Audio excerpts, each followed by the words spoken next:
board, to everybody remaining in the audience. I have a bit of a bronchitis, so if you hear me coughing, it's my apologies in advance while I regroup. So yes, thank you. So there are a number of comments made this morning that were, I think, very helpful. I already went through this, but for some reason the file didn't come out correctly. I'd like to respond to not all of them, but a few of them. The first one is around the all-important diesel conversation for all of us, and we here at TriMet carry that same concern. Some of the challenges that come with diesel, I would call it simply complex. On the surface, it says just get out of diesel, but the quicker you get into it, the more complex it gets rapidly. We're only as good as where we can physically also place those buses. So we have a diesel platform in our facilities that we're using Powell right now to get out. We're converting away for a several $100 million conversion project. So as it relates to the Division Transit project for $175 million. So part of the decision on Division Transit was because we actually have a supplier problem, not a demand problem.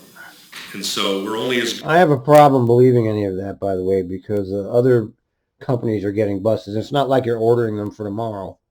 You're ordering them for 3 years from now. So I have a problem with this. I don't know if he's actually being honest about any of that, but that's what he's saying.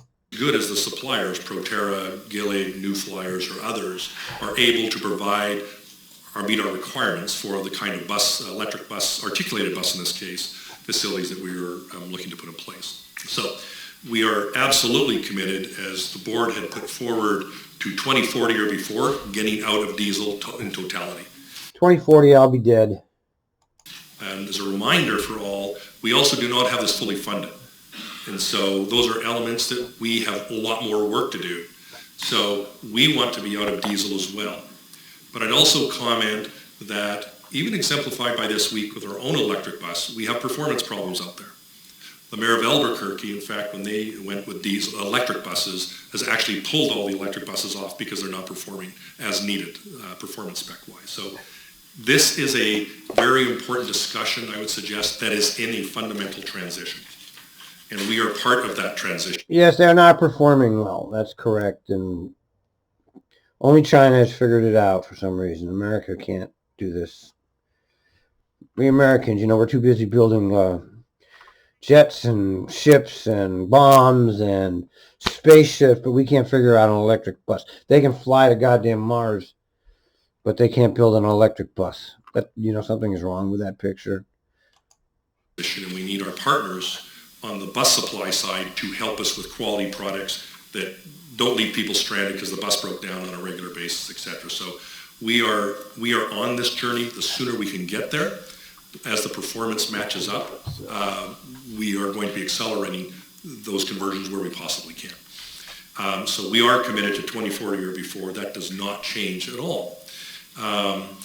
As exemplified by one of the previous board meetings, we are even approved a test to actually do a fully articulated recycled diesel bus, to not just convert it from diesel to electric, but also to recycle the bus itself. So we're pioneering a bit here to do an electrified... I remember that in the resolution that I covered. They were converting some buses, and it was like, what? Okay, whatever you say. We built our bus that's electrified with the anticipation, if it performs, that we'll be able to help use that in a lot less capital cost to use those savings versus, I'll call it about a $1.2 million per electric articulated bus versus maybe $900,000 in capital bus.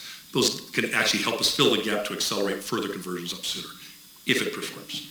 So we are in transition.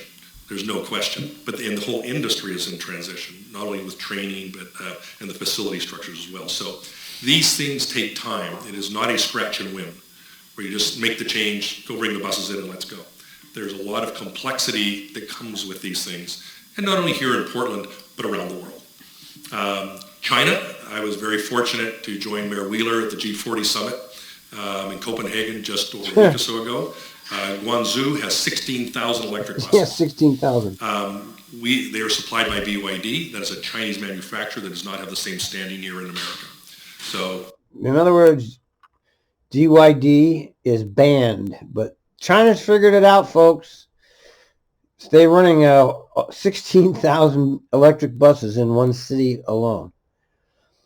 I mean, that should give people cause for concern at how backward our society really is, other than military. All of our money goes into military and nothing into what helps actual people. I mean, electric buses are really so much better for smog and ride, and yet we can't do it. You know, we can't. He's got an excuse. We can't do it, he says. It's ridiculous that they can't do it.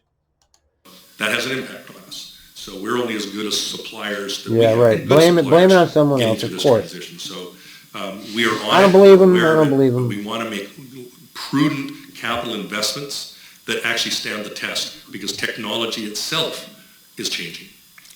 The last comment I'll make on this one, then I'll move on to a couple other points, is that we're also looking, while we're in this transition from diesel to a non-diesel distillate world, that our staff is looking at, for the diesel we do have to purchase, can we look at R99 kind of diesel?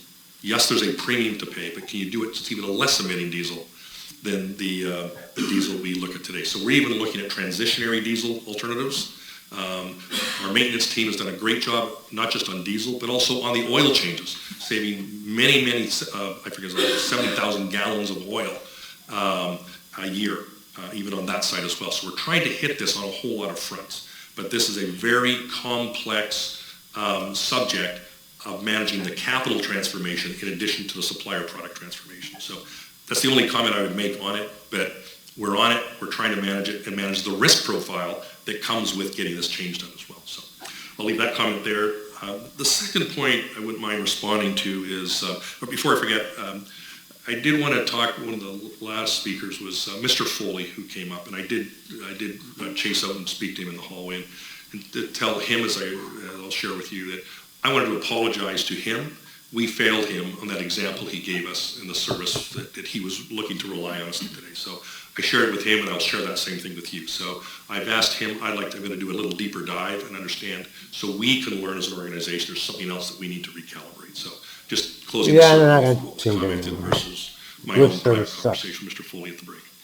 But it's nice The political transit move. development one, we will move to that one very quickly, so I'll save my comments to that very specifically shortly. The last comment I will make is around fare increases that has been raised at a couple times. What I will comment on fare increases, firstly, TriMet has not had a fare increase and has been absorbing inflation and passing that along to our customers for about 9 years now. Okay, fact check. I can call them on a lie here, because I remember when they raised the fares, they blamed gas prices. Remember when gas prices were like $4 a gallon? That's when they raised the fares. And then gas prices plunged, and they did not lower the fares. So he's lying. This is a bull-faced lie, because I happen to remember. I'm a TriMet historian. I remember exactly why they said they raised the fares. Furthermore, TriMet falls in the top 10 systems worldwide in monthly pass costs. Worldwide, they're one of the top 10 as far as expenses for a monthly pass. So this is a lie, and this is why he gets paid $315,000, because of his ability to lie with a straight face.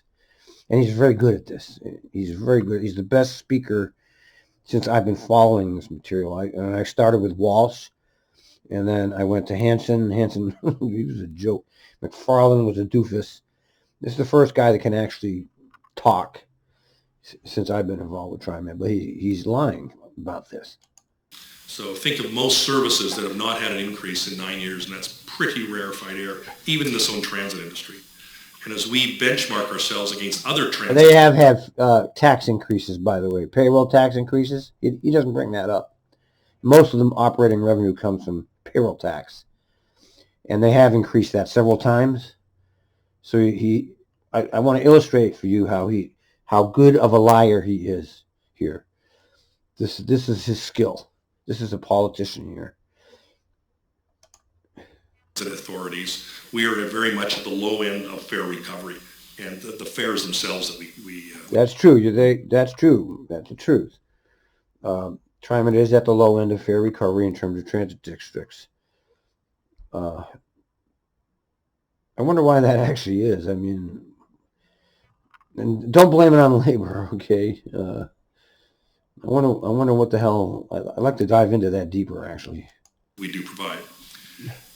I would also suggest that this is for a further longer-term discussion, a robust discussion that will eventually work its way to the board of directors for a discussion down the road.